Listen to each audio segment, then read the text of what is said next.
ناظرین گرامی السلام علیکم ورحمۃ اللہ وبرکاتہ۔ آج کی بات خاص بات میں آپ لوگوں کا استقبال ہے۔ ناظرین گرامی، میں انصار عزیز ندوی اس وقت دن بھر سے آئی ہوئی کچھ اہم ترین خبروں کی تفصیلات لے کر حاضر ہوں۔ تفصیلات میں جاؤں اس سے پہلے آپ لوگوں کو اطلاع کر دوں کہ آج کے دونوں پرائم ٹائم شائع ہو چکے ہیں۔ جن احباب نے نہیں دیکھا ضرور جائیں دیکھیں، لنک کو شیئر کریں۔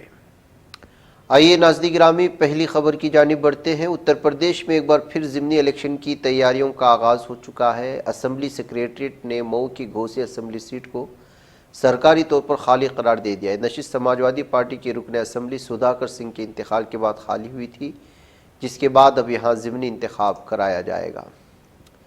مہاراشٹرا کے ناندیڑ میں ووٹر لسٹ کی شفافیت پر ایک بار پھر سوالات کھڑے ہو گئے ہیں۔ انڈین نیشنل کانگریس نے الزام عائد کیا ہے کہ مقامی بلدیاتی انتخابات کے پیش نظر ووٹر لسٹ میں منظم طریقے سے فرضی اندراجات کیے گئے ہیں، جس کا مقصد سیاسی فائدہ حاصل کرنا ہے۔ پارٹی کے مطابق معاملہ محض بے ضابطگی نہیں بلکہ ایک سوچا سمجھا عمل ہے، جس سے ووٹ چوری کی کوشش صاف ظاہر ہوتی ہے۔ آج بنگلہ دیش کی سابق وزیر اعظم شیخ حسینہ کو ڈھاکہ کی عدالت نے بدعنوانی سے منسلک 3 معاملوں میں تاریخی فیصلہ سنایا۔ سزا کا اعلان نہ صرف شیخ حسینہ کے لیے کیا گیا بلکہ ان کے بیٹے صہیب واجد اور بیٹی سائمہ واجد کے لیے بھی کیا گیا ہے۔ خصوصی جج 5 محمد عبداللہ المامون کی عدالت نے شیخ حسینہ کو زمین گھوٹالے سے منسلک 3 معاملوں میں مجموعی طور پر 21 سال کی قید کی سزا فیصلہ ایسے وقت میں آیا جب حسینہ پر سنگین حقوق انسانی کی خلاف ورزی کے معاملے بھی چل رہے ہیں۔ وہ اس وقت بنگلہ دیش سے فرار ہے، ہندوستان میں پناہ لی ہوئی ہے۔ دہلی کے آنند نکیتن میں گھر سے کروڑوں روپے کی زیورات کی چوری کا معاملہ پولیس نے حل کرنے کا دعویٰ کیا۔ اس سلسلے میں بتایا گیا ہے کہ گھر کے ڈرائیور نے چوری کی واردات کو انجام دیا تھا۔ ٹیکنیکی اور میلوں نگرانی کا استعمال کرتے پولیس نے ملزم مہندر دان کو گرفتار کیا۔ پولیس نے ملزم کے پاس سے 4 کروڑ روپے مالیت کے ہیرے، سونے کے زیورات اور لگژری گھڑیاں برآمد کی ہیں۔ دہلی سے چوری کرنے کے بعد ملزم نے راجستھان جا کر کروڑوں کے زیورات چھپا دیے تھے۔ مدھیہ پردیش میں ریزرویشن کے حوالے سے دیے گئے ایک متنازع بیان نے سیاسی و انتظامی حلقوں میں شدید بحث چھیڑ دی۔ ریاستی حکومت اس معاملے کو انتہائی سنجیدگی سے لیتے متعلقہ IAS افسر کے خلاف فوری کارروائی کی ہے۔ پہلے انہیں شوکاز نوٹس جاری کیا، پھر بدھ کی دیر رات عام انتظامی محکمے نے انہیں فوری اثر سے معطل کر دیا ہے۔ راجیہ سبھا رکن اپیندر کشواہا کے بیٹے دیپک پرکاش کو بہار کی نتیش حکومت میں وزیر بنائے جانے کے بعد راشٹریہ لوک مورچہ میں اندرونی مخالفت شروع ہو چکی ہے۔ RLM کے قومی نائب صدر جتیندر ناتھ، ریاستی ترجمان راہل کمار، ریاستی جنرل سیکریٹری پرمود یادو سمیت کئی لیڈران نے پارٹی کی بنیادی رکنیت سے استعفیٰ دے دیا ہے۔ انہوں نے 26 نومبر کو RLM کے قومی صدر اپیندر کشواہا کو خط لکھ کر کہا کہ گزشتہ دنوں پارٹی کے ذریعے لیے گئے فیصلوں سے وہ متفق نہیں ہیں۔ اتر پردیش کے وزیر اعلیٰ یوگی آدتیہ ناتھ آج غازی آباد میں ہندوؤں کے بھگوان پرشوناتھ کی مورتی کو تنصیب و مندر کے افتتاحی پروگرام میں شریک ہوئے۔ اس موقع پر خطاب کرتے ہوئے مجھے یہ بتاتے ہوئے خوشی ہے کہ ہماری حکومت نے اس شہر کا نام جہاں بھگوان مہاویر نے اپنا مہا پرنوان لیا پوانگر کے طور پر آگے بڑھانے کی کارروائی کی، یعنی غازی آباد کا نام بھی بدلا جا رہا ہے۔ آسام اسمبلی نے جمعرات کے روز آسام پروہیبشن آف پولیگیمی بل 2025 منظور، جس کے تحت ریاست میں کثرت ازدواج، ایک سے زیادہ شادیوں پر پابندی عائد کر دی گئی۔ نئے قانون کے مطابق بغیر استثناء کے پولیگیمی کو جرم تصور کیا جائے اور خلاف ورزی کی صورت میں زیادہ سے زیادہ 10 سال کی قید کی سزا سنائی جائے گی۔ جمعیت علماء تلنگانہ و آندھرا پردیش نے حکومت تلنگانہ سے مطالبہ کیا کہ وہ انڈسٹریل یوز کے لیے مختص 9300 ایکڑ سے زائد سرکاری اراضی میں کم از کم 500 ایکڑ مسلمانوں کی تعلیمی اور مذہبی ضروریات کے لیے مختص کی جائے۔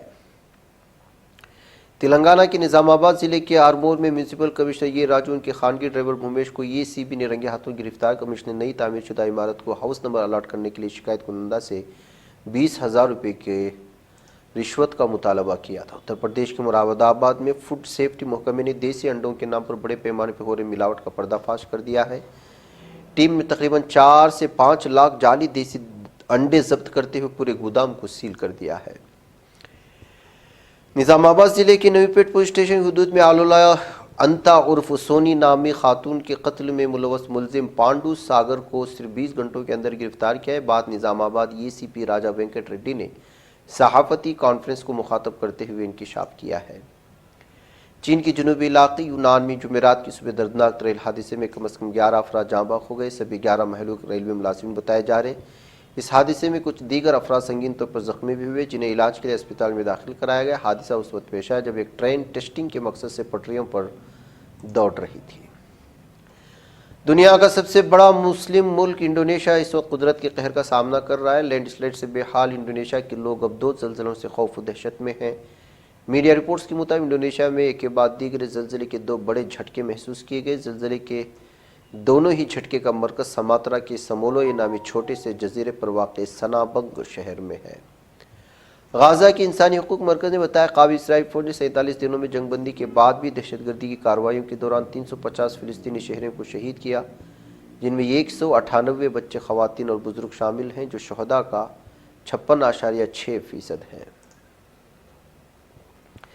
فلسطین انفارمیشن سینٹر نے اپنی تازہ دستاویز میں انکشاف کیا ہے کہ قابض اسرائیلی فوج نے غازہ کی پٹی میں جاری نسل کشی کی جنگ کے آغاز سے اب تک 600 سے زائد فلسطینی خواتین اور لڑکیوں کو گرفتار کیا ہے۔ یہ ہولناک تعداد فلسطینی شہروں اور بستیوں میں خواتین کو براہ راست نشانہ بنانے کے غیر معمولی اضافے کو ظاہر کرتی ہے۔ تحقیقی مرکز علماء نے اپنی تازہ رپورٹ میں انکشاف کیا ہے کہ قابض اسرائیل نے لبنان اور شام کی سرحدی پٹی، جسے وہ شمالی محاذ کا نام دیتا ہے، پر 27 نومبر سن 2024 سے اب تک 670 فضائی حملے کیے۔ یہ اوسطاً ماہانہ 51 حملے بنتے ہیں، یعنی تقریباً ہر روز 2 حملے کیے جاتے رہے ہیں۔ امریکہ میں ریسرچ کمپنی کے تازہ ترین سروے نے انکشاف کیا کہ امریکی عوام، خصوصاً نوجوانوں میں قابض اسرائیل کے ساتھ ہمدردی میں نمایاں کمی اور فلسطینی عوام کے ساتھ وابستگی میں قابل ذکر اضافہ دیکھا گیا۔ تبدیلی بالخصوص ریپبلکن پارٹی کے نوجوان امریکہ فرسٹ تحریک کے اندر زیادہ واضح ہے۔ جمعرات کی صبح درجنوں صہیونی آبادکاروں نے قابض اسرائیل کی فوجی سرپرستی میں مسجد اقصی پر الغار کیا، اس کے مقدس صحنوں میں کھلے عام تلمودی رسومات ادا کی ہیں۔ جمعرات کی روز یہودی آبادکاروں نے نابلس کے جنوب میں واقع جمادان قصبے کی زمین پر ایک نیا بستی منصوبہ قائم کیا۔ آبادکاروں کے ایک اور گروہ نے دھاوا بول کر علاقے میں خیمے نصب کیے اور نئی بستی کے قیام کا آغاز کیا ہے۔ اسلامی تحریک مزاحمت حماس نے کہا کہ انسانی حقوق کے اعداد و شمار جو ظاہر کرتے ہیں کہ قابض اسرائیلی جیلوں میں 94 سے زائد فلسطینی قیدی شہید ہو چکے ہیں، غازہ پر جاری نسل کشی کے آغاز کے بعد یہ منظم مجرمانہ طریقہ کار کی عکاسی کرتے، جس نے جیلوں کو ہمارے عوام کے نوجوانوں کو قتل کرنے کے لیے براہ راست میدان بنا دیا ہے۔ ناظرین گرامی، آج کی بات خاص بات میں اتنا، انشاءاللہ پھر ملاقات ہوگی۔ السلام علیکم ورحمۃ اللہ وبرکاتہ۔